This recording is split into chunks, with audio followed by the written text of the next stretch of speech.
Est-ce que les salariés sont assez volontaristes face à la crise et réagissent-ils de façon productive à la menace ?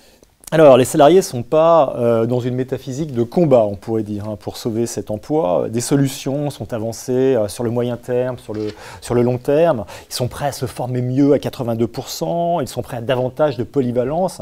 Ils considèrent à juste titre que la pluriactivité est réductrice de risques.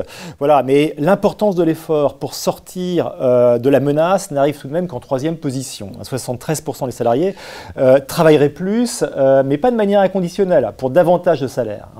Voilà, donc vient ensuite la question du temps de travail, etc. Il serait prêt à l'aménager. Salarié cherche en fait à contrôler les modalités, à retarder les effets. Il est fondamentalement dans une logique de maintien, de non-déstabilisation de son statut. C'est un peu l'idéal de l'homéostasie en fait. Et je crois que cette mobilisation du salarié dissimule une immobilisation beaucoup plus fondamentale.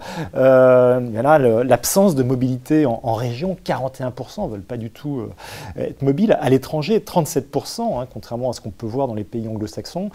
Tout se passe comme si le vouloir des salariés était contrebalancé par un contre-vouloir, c'est-à-dire que vouloir sauver son emploi, d'accord, mais en même temps ne pas toucher à ses RTT, ne pas toucher à ses congés, etc.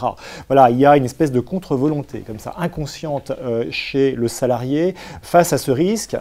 On a l'impression qu'il est incapable de se transformer en profondeur. Voilà, c'est un peu la limite de l'engagement du salarié, un peu confronté à cette perplexité d'Héraclès, qui veut le bien mais ne sait pas comment l'obtenir. Voilà.